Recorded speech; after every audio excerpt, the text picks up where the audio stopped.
a sad thing happened, really. It's a normal part of life, in that my friend's mother died. I'd met her once, a few years ago. She was in her, well, 80s. And she did some sewing, as many ladies would have done in the past. Obviously men do it as well, but in this case she did it. And my friend Hannah gave me the remnants of all of this. So there are some things which are some use in here. There's sort of lots of buttons and zips and trimmings and stuff, which I will take advantage of. She did a lot of knitting and crocheting, so I have some string which will work very well in my Singer embroidery machine, and also my Singer craft. I've also got this edging, which is lovely metallic edging, so I'm sure I will find a very nice use for that. In fact, that's what you make that kind of look on the Singer craft faggoting attachment. Kind of fun. But what was really intriguing in this, and I was looking at this, is all these strange little patches.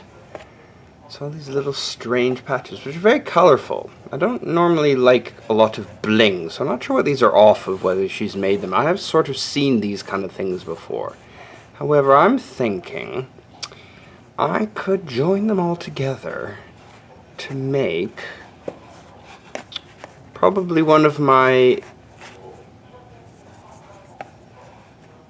lavender bags. They're sort of see-through. The fragrance will go through, so I can make, if I join them all together rather beautifully in squares and then line them as I did before, I think I can create something quite nice. I will have to have a foundation fabric, I believe, just to make it a little easier to hold them together, but I think I'm going to work on that. So it's going to be unusually blingy for my taste, but I think the result is going to be quite beautiful. I just have to organize them in appropriate ways, and then they'll look quite nice together. So I will keep you posted on how some of these are going to look, and I think the result is going to be quite beautiful indeed. So there's enough sort of light colored ones and dark ones that we might be able to make something out of them like that. Anyway, bye for now.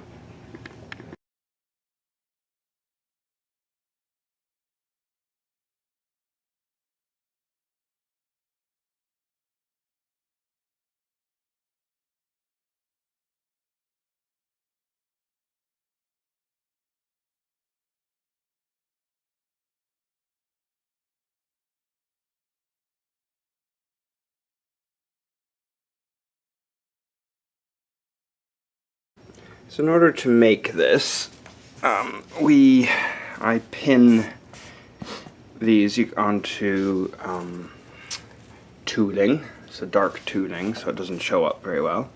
You could use fabric, you could use anything. It just needs a backing to support it for the stitching. And then zigzag to hold along the lines here, so you zigzag along the lines to hold it firm. Make sure they're lined up close together. That's the first fussy bit. And then I use the gold thread here. You can see right there. So that's gold crochet yarn, really, with metallic gold in it. And then I stitch 2 rows of that in a crisscross and on the edges. And then I join this faggoting edging along here. Just pad it out a bit. So I've just been doing that on my 411G. It works very well, of course. And that's what we do. So I'm using blue thread this time. I've also used this gold thread, which works very well for when I overdo all the gold work. But for the attaching this, I'm going to use blue thread. Maybe I'll go for a lighter color cream, I think, for there. But the dark ones will definitely sustain. Might need to switch over to, yeah, blue mostly. These ones warrant a lighter one. But that's okay. That's how it works. So here we are doing the trimming. So I like to start and do the 90 degrees first in the middle. Just makes it, I find, a little easier than trying to do around the edges first. Then I can go around the edge at the end. So start a few centimeters or a few millimeters from the edge and then reverse. Just hold it in place and then off we go. So I'm just using a small zigzag and the straight stitch foot, holding this slightly firm but not tight so it doesn't curl the fabric in the stitch, and then we just stitch it and go. And line it up at the seam. Essentially we're just covering the seam. And we'll get to the end. We just turn the stitch length to 0 to tack it in place. Make sure the needle's down. Spin it back, and then we'll do the other side of the seam. Once you get going, we're off.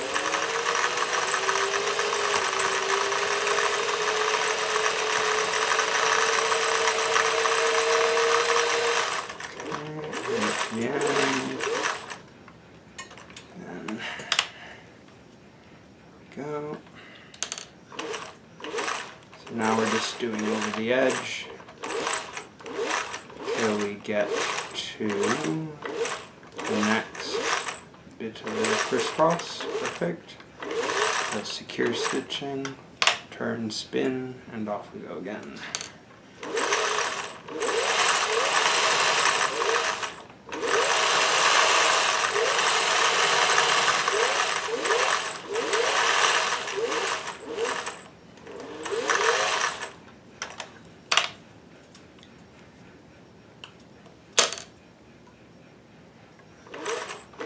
I've got the stitch length set at about 1 2/3 millimeters, or 6, 8, 10, 12, 15 stitches per inch, something like that, on a very small zigzag with 2.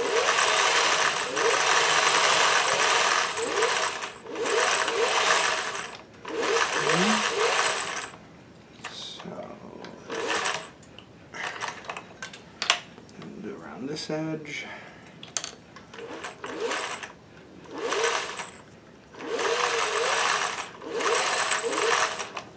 And the corners can be a bit tricky because they tend to jam down the hole, but we'll do our best not to do that.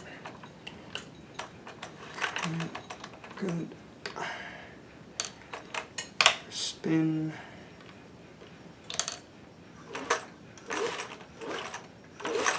Just jam down the hole.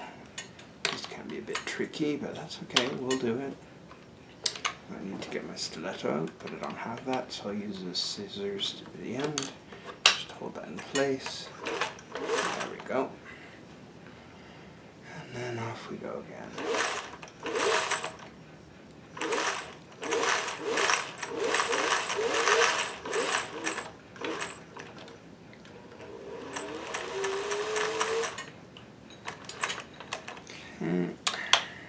And here we go.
believe I've run out of bobbin thread. I have. Alright, well you get the idea. Just continue around, then do around the edges, and we're done.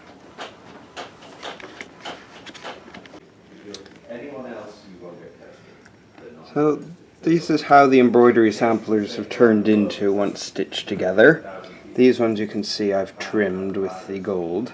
These ones are before the trimming. Both are beautiful, but that of course is quite fun.